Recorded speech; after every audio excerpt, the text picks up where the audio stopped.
भारत के इतिहास का इकलौता चुनाव था जब विदेश में बैठे हुए किसी धन कुबेर ने यह कहा हो कि वो $1 बिलियन खर्च करेगा मोदी जी की सरकार को हटाने के लिए।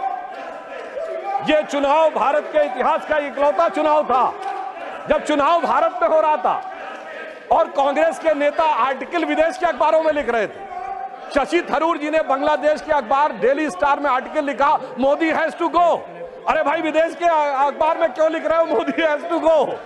और उसके बाद भी, और ये इतिहास का पहला चुनाव था जब पाकिस्तान के एक मंत्री स्तर के व्यक्ति ने कांग्रेस और राहुल गांधी जी की भूरी भूरी प्रशंसा ही नहीं की। उनका वर्ड था फवाद चौधरी का कि बीजेपी हटनी चाहिए, मोदी जाना चाहिए, उसके बाद जो मर्जी वो कर लेंगे, यानी वर्बेटम वही था जो था।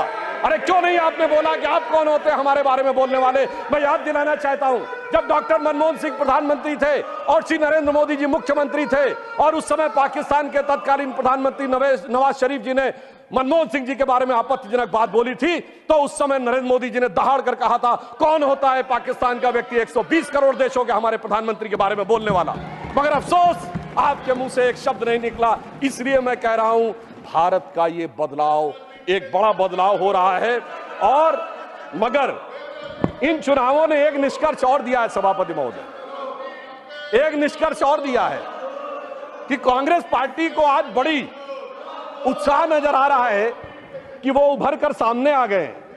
मगर महोदय, एक बात ध्यान देने योग्य है इस चुनाव में कि जहां हमारा और कांग्रेस का मुकाबला था वहां तो कांग्रेस कुछ नहीं कर पाई, अपने सहयोगियों के कंधे पे चढ़ के बहुत कुछ प्राप्त किया है।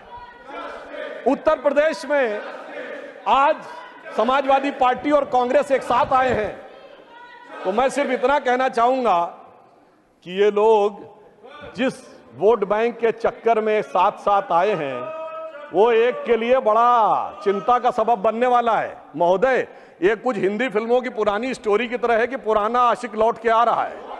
अगर वो पुराना इश्क जाग गया तो आप ये समझिए कि ये समाजवादी पार्टी के लिए बहुत बड़ी चुनौती होने वाली है, क्योंकि वो कहते हैं, सपा कहती है मेरा कारनामा तो देख, तो कांग्रेस कहती है मैं तेरा आशिक पुराना तो देख, तो उधर एक हैदराबादी हजरत है जो कहते हैं मेरा घराना तो देख। और इस ट्रायंगल से का एक नया स्वरूप इस चुनाव में उभरता हुआ नजर आया है।